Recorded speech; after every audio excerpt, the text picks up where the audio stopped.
The Asari were the first species to discover the Citadel. When the Salarians arrived, it was the Asari who proposed the establishment of the Citadel Council to maintain peace throughout the galaxy. Since then, the Asari have served as the mediators and centrists of the Council. An all-female race, the Asari reproduce through a form of parthenogenesis.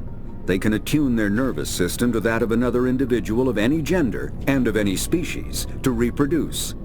This capability has led to the unseemly and inaccurate rumors about Asari promiscuity. Asari can live for over 1,000 years, passing through 3 stages of life. In the maiden stage, they wander restlessly, seeking new knowledge and experience. When the matron stage begins, they meld with interesting partners to produce their offspring. This ends when they reach the matriarch stage, where they assume the roles of leaders and counselors. The second species to join the Citadel, the Salarians, are warm-blooded amphibians with a hyperactive metabolism. Salarians think fast, talk fast, and move fast. To Salarians, other species seem sluggish and dull-witted. Unfortunately, their metabolic speed leaves them with a relatively short lifespan. Salarians over the age of 40 are a rarity. The Salarians were responsible for advancing the development of the primitive Krogan species to use as soldiers during the Rachni Wars. They were also behind the creation of the genophage bioweapon the Turians used to quell the Krogan rebellions several centuries later. Salarians are known for their observational capability and non-linear thinking. This manifests as an aptitude for research and espionage. They are constantly experimenting and inventing, and it is generally accepted that they always know more than they are letting on. Though now extinct, the Rachni once threatened every species in Citadel space. Over 2,000 years ago, explorers foolishly opened a mass relay to a previously unknown system, and encountered something never seen before or since, a species of spacefaring insects guided by a hive mind intelligence. Unfortunately, the Rachni were not peaceful, and the galaxy was plunged into a series of conflicts known as the Rachni Wars. Attempts to negotiate were futile, as it was impossible to make contact with the hive queens that guided the race from beneath the surface of their toxic home world. The emergence of the Krogan ended the Rachni Wars. Bred to survive the harshest environments, the Krogan were able to strike at the queens in their lairs and reclaim conquered Council worlds. But when Krogan fleets pressed them back to their homeworld, the Rachni refused to surrender, and the Krogan eradicated them from the galaxy. In the early 2160s, the Alliance began aggressive colonization of worlds in the Skyllian Verge, much to the dismay of the Batarians, who had been developing the region for several decades. In 2171, the Batarians petitioned the Council to declare the Verge a zone of Batarian interest. The Council refused, however, declaring unsettled worlds in the region open to human colonization. In protest, the Batarians closed their Citadel embassy and severed official diplomatic relations with the Council, effectively becoming a rogue state. They instigated a proxy war in the Verge by funneling money and weapons to criminal organizations, urging them to strike at human colonies. Hostilities peaked with the Skyllian Blitz of 2176, an attack on the human capital of Elysium by Batarian-funded pirates and slavers. In 2178, the Alliance retaliated with a crushing assault on the moon of Torfin, long used as a staging base by Batarian-backed criminals. In the aftermath, the Batarians retreated into their own systems and are now rarely seen in Citadel space. The Elcor are a Citadel species native to the high-gravity world Dakuna. They are massive creatures, standing on 4 muscular legs for increased stability. Elcor move slowly, an evolved response to an environment where a fall can be lethal. This has colored their psychology, making them deliberate and conservative. Elcor's speech is ponderous and monotone. Among themselves, scent, slight movements, and sub-vocalized infrasound convey shades of meaning that make a human smile seem as subtle as a fireworks display. Since their subtlety can lead to misunderstandings with other species, the Elcor often go out of their way to clarify when they are being sarcastic, amused, or angry. Dacuna's high gravity impedes mountain formation. Most of the world consists of flat, open plains, which prehistoric Elcor wandered across in small family bands. Modern Elcor still prefer open sky, and can become restless and uncomfortable on long starship journeys. The Hanar are a Citadel species known for excessive politeness. They speak with scrupulous precision and take offense at improper language. Hanar that expect to deal with other species take special courses to help them unlearn their tendency to take offense at improper speech. All Hanar have two names. The face name is known to the world. The soul name is kept for use among close friends and relations.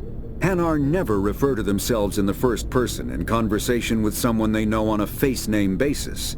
To do so is considered egotistical, so instead they refer to themselves as this one, or the impersonal it. Their homeworld, Kajay, has 90% ocean cover and orbits an energetic white star, resulting in a permanent blanket of cloud. Due to the presence of Prothean ruins on the world, many Hanar worship them, and Hanar myths often speak of an elder race that civilized them by teaching them language. When the Asari discovered the Citadel, they also discovered the Keepers, a docile, multi-limbed insect race that seemingly exists only to maintain and repair the Great Prothean Station. Early attempts to communicate with or study the Keepers were failures, and it is now illegal to interfere with or impede Keeper activity. Because they are completely non-threatening, Keepers have become virtually invisible to everyone else. Similarly, they seem indifferent to other species, except for their tendency to help new arrivals integrate themselves into the Citadel. No matter how many Keepers die due to old age, violence, or accident, they maintain a constant number. No one has discovered the source of new Keepers, but some hypothesize they are genetic constructs. Biological androids created somewhere deep in the inaccessible core of the Citadel itself.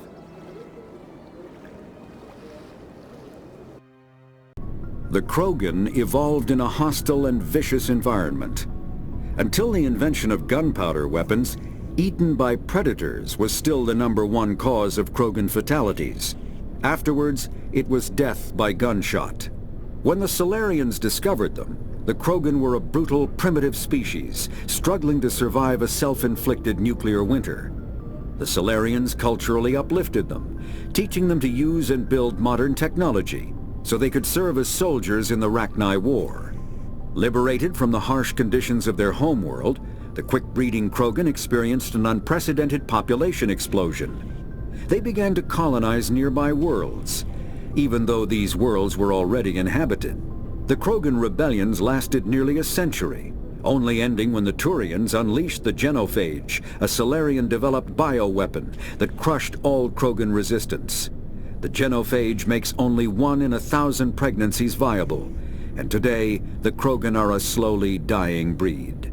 Understandably, the Krogan harbor a grudge against all other species, especially the Turians. Driven from their home system by the Geth nearly 3 centuries ago, most Quarians now live aboard the Migrant Fleet, a flotilla of 50,000 vessels ranging in size from passenger shuttles to mobile space stations. Home to 17 million Quarians, the flotilla understandably has scarce resources. Because of this, each Quarian must go on a rite of passage known as the pilgrimage when they come of age. They leave the fleet and only return once they have found something of value they can bring back to their people. Other species tend to look down on the Quarians for creating the Geth, and for the negative impact their fleet has when it enters a system. This has led to many myths and rumors about the Quarians, including the belief that underneath their clothes and breathing masks, they are actually cybernetic creatures, a combination of organic and synthetic parts. The Volus are a member species of the Citadel with their own embassy, but they are also a client race of the Turians. Centuries ago, they were voluntarily absorbed into the hierarchy, effectively trading their mercantile prowess for Turian military protection. Erun, their homeworld, lies far beyond the normal life zone of its star. However, the world has a high-pressure greenhouse atmosphere that traps enough heat to support an ammonia-based biochemistry. As a result, the Volus must wear pressure suits and breathers when dealing with other species, as conventional nitrogen-oxygen air mixtures are poisonous to them, and in the low-pressure atmospheres tolerable to most species, their flesh will actually split open. Volus culture is tribal, bartering lands and even people to gain status. This culture of exchange inclines them to economic pursuits. It was the Volus who authored the Unified Banking Act, and they continue to monitor and balance the Citadel economy. The Council is an executive committee composed of representatives from the Asari republics, the Turian hierarchy, and the Salarian Union. Though they have no official power over the independent governments of other species, the Council's decisions carry great weight throughout the galaxy. No single Council race is strong enough to defy the other two, and all have a vested interest in compromise and cooperation. Each of the Council species has general characteristics associated with the various aspects of governing the galaxy. The Asari are typically seen as diplomats and mediators. The Salarians gather intelligence and information. The Turians provide the bulk of the military and peacekeeping forces. Any species granted an embassy on the Citadel is considered an associate member, bound by the accords of the Citadel Conventions. Associate members may bring issues to the attention of the Council, though they have no input on the decision. The Human Systems Alliance became an associate member of the Citadel in 2165.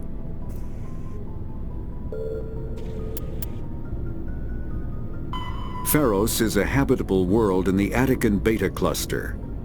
Two-thirds of the habitable surface is covered with the ruins of a crumbling Prothean megatropolis.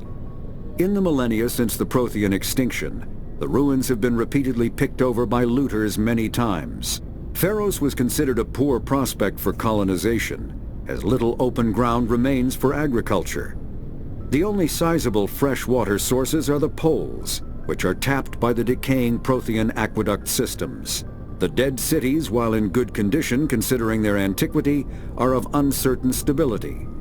Ground level is congested by a dozen meters of fallen debris, and the air is fouled by dust.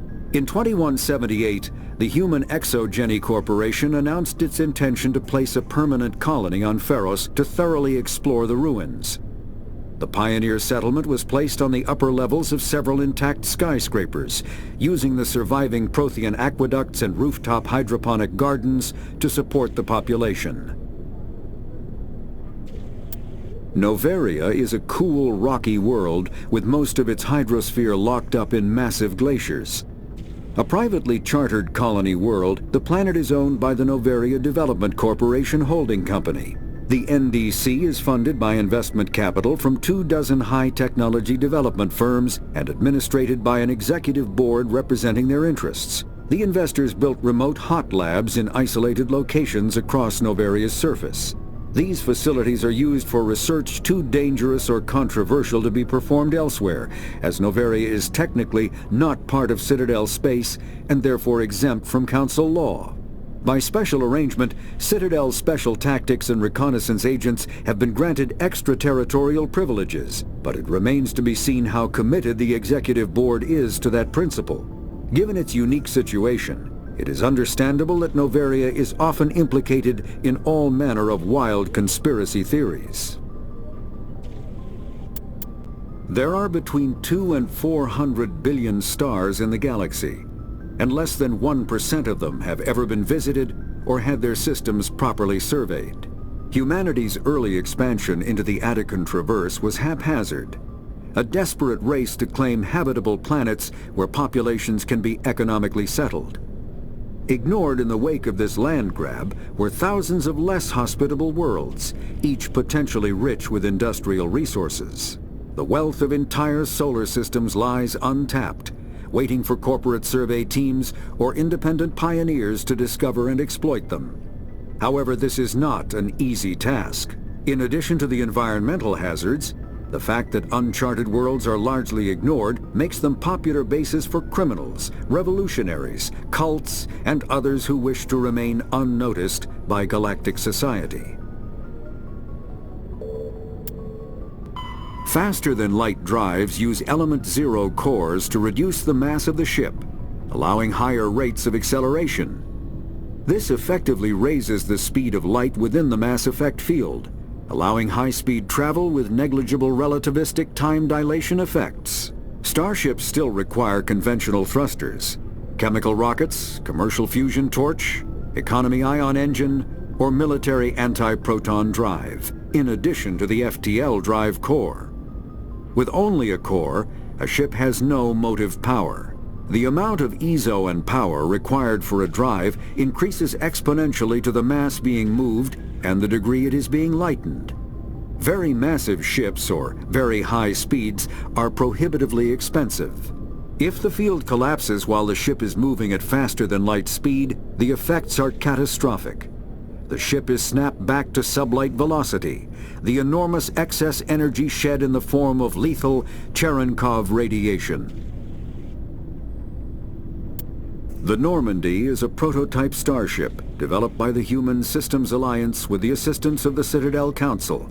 It is optimized for scouting and reconnaissance missions in unstable regions using state-of-the-art stealth technology. For most ships, the heat generated through standard operations is easily detectable against the absolute zero background of space. The Normandy, however, is able to temporarily sink this heat within the hull. Combined with refrigeration of the exterior hull, the ship can travel undetected for hours or drift passively for days of covert observation. This is not without risk. The stored heat must eventually be radiated, or it will build to levels capable of cooking the crew alive. Another component of the stealth system is the Normandy's revolutionary Tantalus drive, a Mass Effect core twice the standard size. The Tantalus drive generates mass concentrations that the Normandy falls into, allowing it to move without the use of heat-emitting thrusters.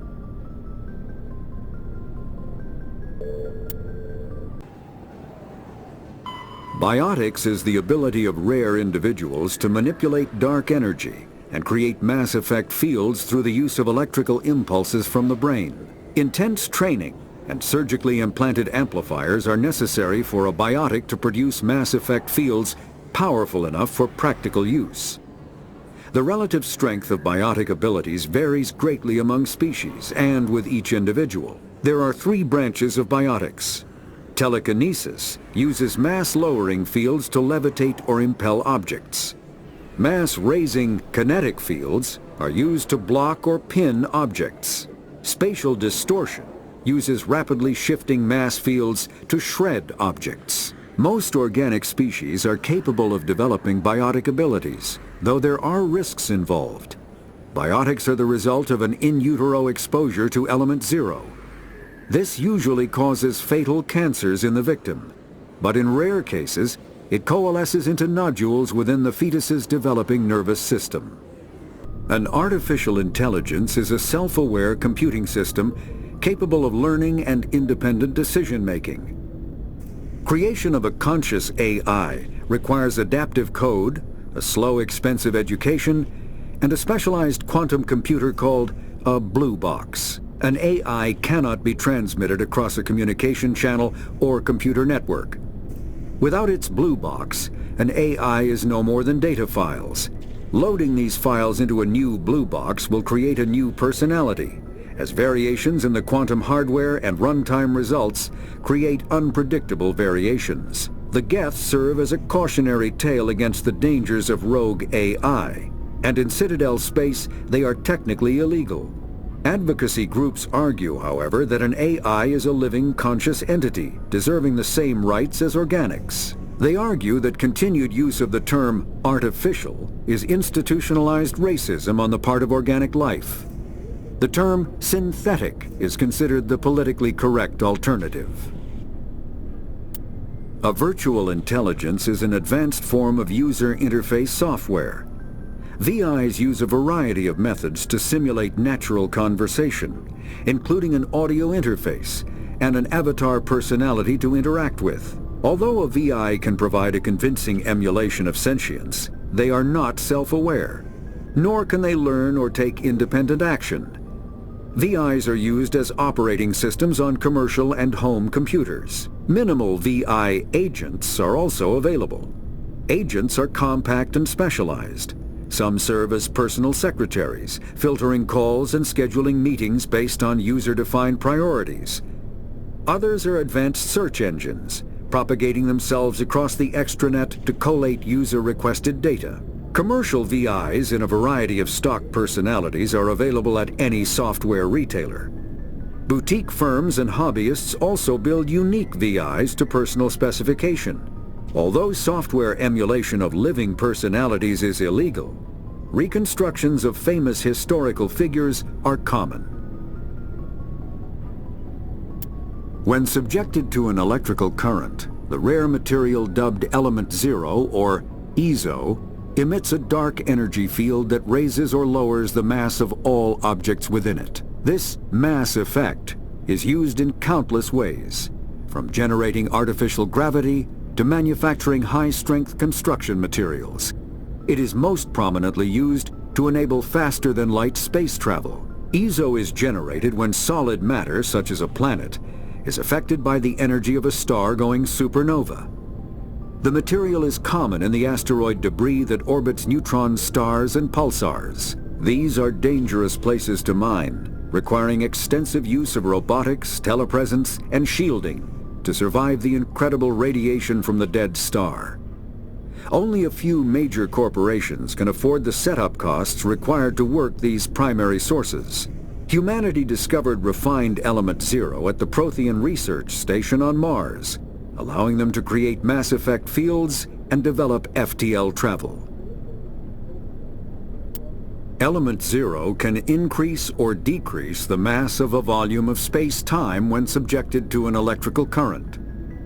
With a positive current, mass is increased. With a negative current, mass is decreased. The stronger the current, the greater the magnitude of the dark energy mass effect. In space, low-mass fields allow FTL travel and inexpensive surface-to-orbit transit. High-mass fields create artificial gravity and push space debris away from vessels. In manufacturing, low-mass fields permit the creation of evenly blended alloys, while high-mass compaction creates dense, sturdy construction materials. The military makes extensive use of mobility-enhancing technologies, with Mass Effect utilizing fighting vehicles standard frontline issue in most military forces. Mass Effect fields are also essential in the creation of kinetic barriers or shields to protect against enemy fire. Mass relays are feats of Prothean engineering advanced far beyond the technology of any living species. They are enormous structures scattered throughout the stars and can create corridors of virtually mass-free space, allowing instantaneous transit between locations separated by years or even centuries of travel using conventional FTL drives. Primary mass relays can propel ships thousands of light years, often from one spiral arm of the galaxy to another. However, they have fixed one-to-one connections. A primary relay connects to one other primary relay and nowhere else. Secondary relays can only propel ships across a few hundred light years. However, they are omnidirectional. A secondary relay can send a ship to any other relay within its limited range. There are many dormant primary relays whose corresponding twins have not yet been located. These are left inactive until their partner is charted, as established civilizations are unwilling to blindly open a passage that might connect them to a hostile species. Omni-Tools are handheld devices that combine a computer microframe, sensor analysis pack, and manufacturing fabricator. Versatile and reliable, an Omni-Tool can be used to analyze and adjust the functionality of most standard equipment, including weapons and armor, from a distance. The fabrication module can rapidly assemble small three-dimensional objects from common reusable industrial plastics, ceramics, and light alloys. This allows for field repairs and modifications to most standard items, as well as the reuse of salvaged equipment. Omni-Tools are standard issue for soldiers and first-in colonists. Medi-Gel is a common medicinal salve used by paramedics, EMTs, and military personnel. It combines several useful applications: a local anesthetic, disinfectant, and clotting agent all in one. Once applied, the gel is designed to grip tight to flesh until subjected to a frequency of ultrasound. It is sealable against liquids, most notably blood, as well as contaminants and gases. The gel is a genetically engineered bioplasm created by the CERTA Foundation, a medical technology megacorp based on Earth. Technically, Medi-Gel violates Council laws against genetic engineering, but to date, it has proved far too useful to ban. All modern infantry weapons, from pistols to assault rifles, use micro-scaled mass accelerator technology. Projectiles consist of tiny metal slugs suspended within a mass-reducing field, accelerated by magnetic force to speeds that inflict kinetic damage. The ammo magazine is a simple block of metal. The gun's internal computer calculates the mass needed to reach the target based on distance, gravity, and atmospheric pressure, then shears off an appropriate-sized slug from the block. A single block can supply thousands of rounds, making ammo a non-issue during any engagement. Top-line weapons also feature smart targeting that allows them to correct for weather and environment. Firing on a target in a howling gale feels the same as it does on a calm day at the practice range. Smart targeting does not mean a bullet will automatically find the mark every time the trigger is pulled. It only makes it easier for the marksman to aim.